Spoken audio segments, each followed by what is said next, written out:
धर्म, संस्कृति एवं अध्यात्म से ओतप्रोत भारत के विभिन्न क्षेत्रों में धर्म ध्वजा लहराने वाले पूज्य आचार्य श्री से जुड़ने व अपने परिवार व बच्चों को संस्कारवान बनाने हेतु हमारा चैनल भक्ति भाव अवश्य सब्सक्राइब करें और बेल आइकन दबाना बिल्कुल ना भूलें। बोले ही देव ऋषि नारद, मैं बैकुंठ में भी निवास नहीं करता हूँ। योगिनाम हृदय नवा, और मैं बड़े बड़े अमल आत्मा विमल आत्मा योगियों के हृदय में भी निवास नहीं करता हूँ। कहीं आप सोच रहे होंगे कि हम भी कोटेश्वर मंदिर में जाएं और योग तपस्या में बैठ जाएं। भगवान कह रहे हैं मैं वहां भी नहीं रहता हूं। तो बोले भाई कहाँ रहते हैं? योगी नाम हृदय नवा, बोला उन योगियों के भी मैं हृदय में निवास नहीं करता हूं। हे देव ऋषि नारद, मद्भक्त्या यत्र गायन्ति, बोला कहाँ है मेरा निवास? मेरा नित्य निवास वहां है जहां आप अभी एक माता कहते तू बोल दो है। और बहन जी ने भजन किसी ने बोला नहीं, फिर तो बोल दो। कृष्ण कन्हैया लाल की जय। तो भगवान कह रहे हैं कि मेरा कीर्तन जहां पर होगा, यानी मद भक्त्या यत्र गायन्ति, यानी कि मेरे भक्त मुझे जहां पर गाएंगे यानी अब उसके लिए जरूरी नहीं है। देखो भगवान की भक्ति, असली भक्ति तो वही होती है जो कि आप आगे भजन भी सुनेंगे कि सुध बिसराई गई जब तेरा नाम लिया, यानी कि भजन ऐसा होना चाहिए दूसरे को दिखाने के लिए नहीं कि मैं अच्छा गा रहा हूं, नहीं गा रहा हूं। अब देखो मुझे गाना नहीं आता है 1% भी, और देखो भगवान के भजन गाते हैं तो अपने आप सुरताल आ जाता है, भाव होना चाहिए।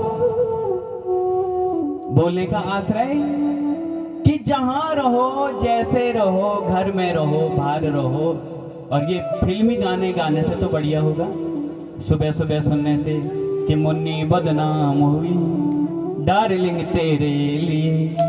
और मुन्नी को बदनाम कहाँ, बदनाम अपने आप हो गए, मोहल्ले में डंका बज गया। इसलिए ये बदनामी नहीं। अभी मैं कह रहा था आपसे कि सुध बिसराई गई जब तेरा नाम लिया। विदुरानी जी स्नान कर रही थी और निर्वस्त्र थी, जैसे सुने मेरे गोविंद आ रहे हैं तो सुध बिसराई गई। जिसको शरीर का ये भान नहीं है कि मेरे शरीर में कपड़ा है भी कि नहीं है, इस प्रकार का वात्सल्य प्रेम होना चाहिए माताओं। और ऐसा प्रेम जिस दिन भगवान से हो गया उस दिन आपका जीवन सफल। अब है जरूरत, अच्छा लगे तो जरूर बजा दे। ऐसे भक्ति जीवन में जिस दिन उतर गई। अब यहाँ देखो गोकर्ण की कथा, धुंधकारी की कथा, राजा भरत की कथा, परीक्षित की कथा, कृष्ण जन्म की कथा, रुक्मिणी मंगल की कथा, परीक्षित मोक्ष की कथा, भगवान का वैकुंठ गमन, विदुर विदुरानी का प्रसंग, इतने प्रसंग सुने। और यहाँ आए और ये पल्ला झाड़ा, जब घर जाना है ना तो ये पल्ला झाड़ा और घर गए तो क्या हो, कुछ भी फायदा नहीं। इससे बढ़िया घर के काम ही कर लेते, कुछ हल्का होता है ना। तो ऐसी कथा नहीं सुननी, जो बताया जाता है उसको व्यवहारिक जीवन में उतारो। तो नैति नैति कह वेद पुराना, भगवान ने ये वेद बनाए क्यों? इसलिए कि समय समय पर आपको कथाएं सुनने को मिले और आपका जीवन सुधर जाए, आने वाला कल भी सुधरे। उधर विदुरानी जी का प्रसंग आया था कि बदन में एक भी वस्त्र नहीं था। विदुरानी जी सीधे भगवान के गले लिपट गए।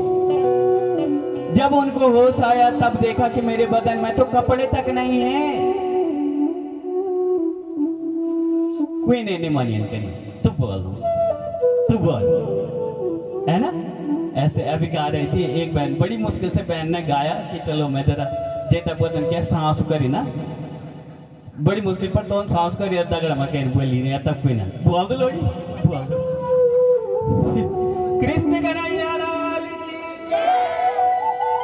तो भगवान की भक्ति ऐसी होनी चाहिए कि कुछ नहीं देखना, आओ न ताओ, आए चाहे ना आए।